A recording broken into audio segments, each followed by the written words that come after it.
Hi, I'm Rick Allen, and if you like speed, you've come to the right place. Michigan International Speedway is the fastest track in NASCAR due to its wide, sweeping corners and long straightaways. Typical qualifying speeds are in excess of 200 miles per hour, and corner entry speeds can be anywhere from 215 to 220 miles per hour. 40 drivers are set for the Pure Michigan 400 live on NBC Sports.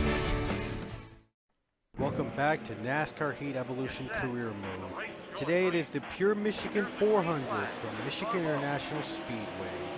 Last race, Leah Walker scored her second career victory and locked herself into the chase by winning at Bristol.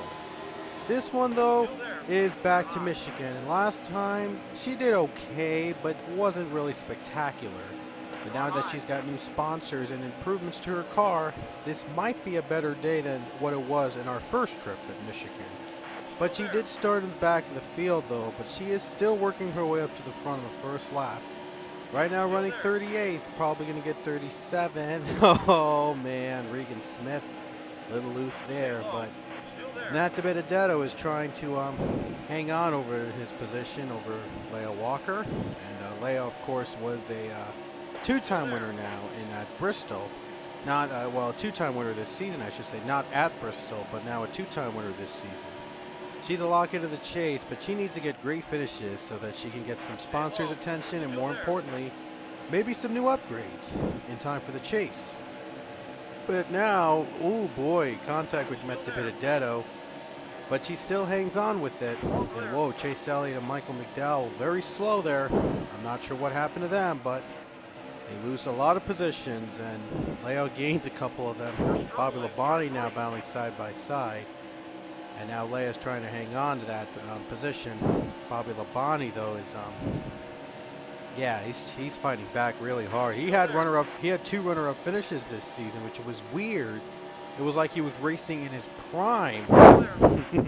Sorry about the sound, the air noises in my microphone. I don't know. I just don't have the best headset on, obviously, so I might get an upgrade on the headset one day, but for now, this will have to do. So I do apologize for the bad quality. The quality of audio, not that great, but it's the best I could find. Anyway, yeah, I'm planning to upgrade soon, one day. But now, Ryan Ellis is 32nd, and now Leah Walker's 33rd, so very far out from gaining positions, and there's not really much to say other than Leah Walker just trying to get a good finish out of Michigan from starting dead last. And she never does really good at qualifying at tracks like these, but, well, she makes the most of it. She has to work. It's just a way to work around it, and yeah, this is the best we could do. And now we're battling with Chris Buescher. There's a little bit of a wreck in the front. Oh, someone spun. I think that was David Reagan. I'm not sure. Somebody spun out, and she had to slow down there. No caution. I thought there would be a yellow flag, but no, we still don't get a yellow flag. I just don't understand the logic in this game. One car off pit road, Michael McDowell. That was one of the cars that slowed on the backstretch a couple laps ago with Chase Elliott.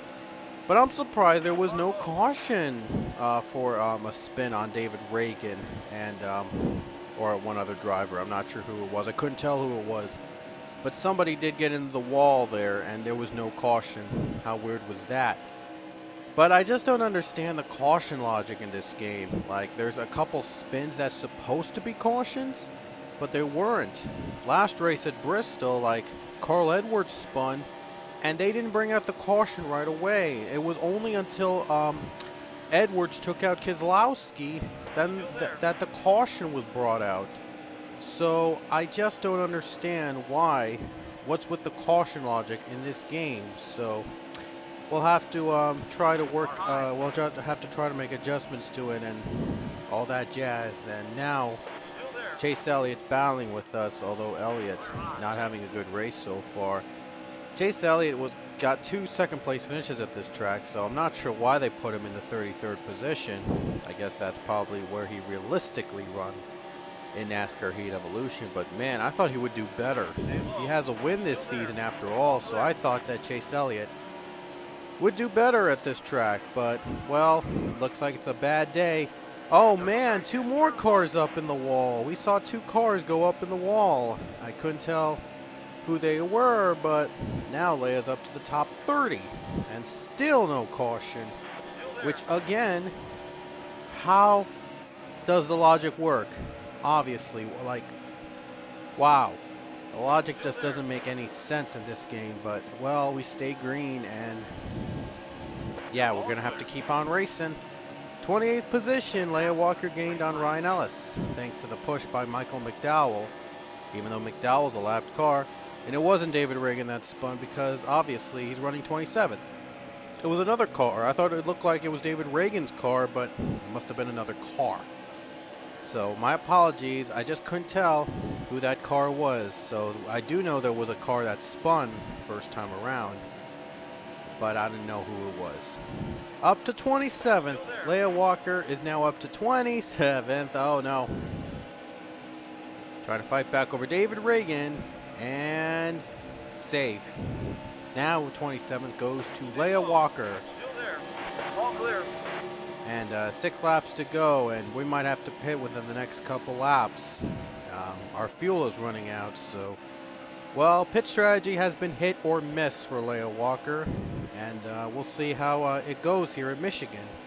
And she's not really in any threat to pass through any positions anyway, so looks like pit stops will have to decide the race.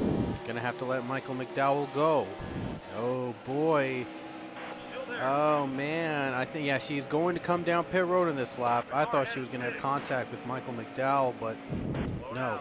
Oh, wow, that was a little too fast there. She does get in under the speed limit, but that could have been a disaster. She could have got a car and spun. Wow. Close call there for Leia, and apparently everybody's using the same strategy, and she had to stop there because 2 cars were coming out of pit road in front of her, so that's going to cost her a bit. And we're going to make some adjustments to the tape, and other than that, 2 cans of fuel, 4 tires, and we're going to do some repairs because, and 1 more last second wedge adjustment. Whoa, I thought for a second there she was going to get turned by Jamie McMurray on pit road. Looked like that they were going to make contact. You saw how close they were coming down pit road. So now Leia pits, and she's going to come out with a fresh set of tires and fuel. Wow, they shaved off 0.1 of a second off that off the estimated time. Pretty fast.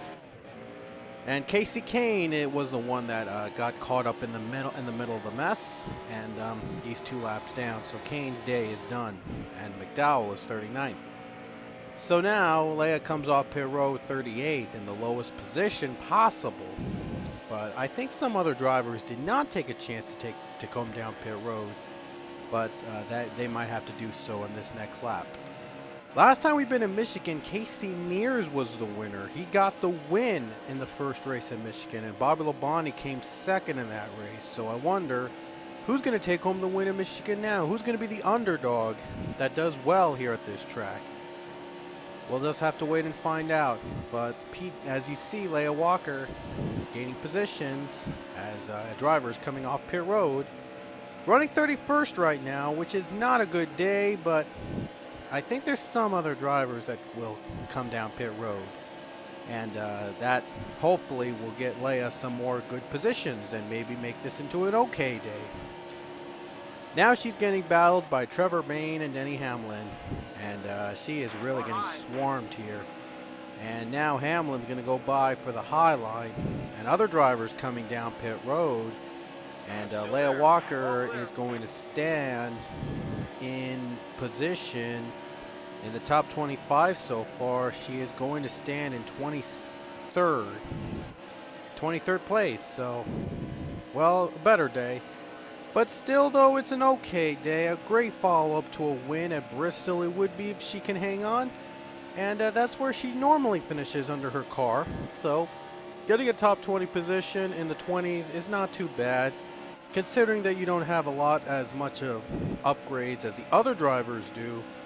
But still, though, it's would be a real nice finish for Leia if she can gain up on the other drivers. Look at this, she is just gaining up on them.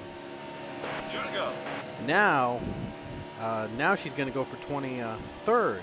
Now Labonte going to go get passed, and now 22nd. Every position matters. So now Kevin Harvick's up next, and Harvick probably had a bad day, obviously, in 21st, but still, well, he has 4 wins this season, so he doesn't have to worry about not winning again to get into the chase. All he has to do is just run how he normally runs, and bad finishes just cancel themselves out with a chase spot. But that's going to be it for the race. We were down a lap, and I don't think we ever got our lap back, so that's going to be it here at Michigan. And Leah Walker is going to come home. No, wait, sorry. I thought she was a lap down. And no, she's not. She got her lap back. I guess she passed on the leader. At one point, she was a lap down off pit road, but she got her lap back somehow. So my apologies. This is going to be the final lap. Excuse me. Anyway, this is going to be the final lap. And Leah Walker is 22nd, so not going to be a bad day at all. And not a bad follow-up to a win last week at Bristol. Final turn. I wonder who's going to win this race. Last time it was Casey Mears that won this race. Surprisingly, Labonte was second, but he obviously is not going to get that position again at this track. And Leah comes home 22nd. And Trevor Bayne had a little bit of a hard charge at the last push, but wasn't able to get her. So now we almost have 10,000 fans. Next race should get us to the 10,000 fan mark. So a nice run for Leah Walker, 22nd. Nothing to be mad about, so to speak. The winner of Michigan was Kyle Busch. So no underdog winner. Paul Menard did come home with a second place finish, though. He did have a win earlier in Kentucky, so another top 5, which is unusual for Paul Menard, but this game just tends to get crazy with the logic, so just like how it did with the cautions. Kyle Busch gets the win, and it's his 3rd win this season, so Kyle Busch is back in victory lane, and we get more points, but it's not going to matter because we already have 2 wins and already are locked into the chase. But still curious to know, we're still 21st in points. So Kyle Busch wins Michigan, and we will see you guys at our next race at the Lady in Black Darlington Raceway Retro Night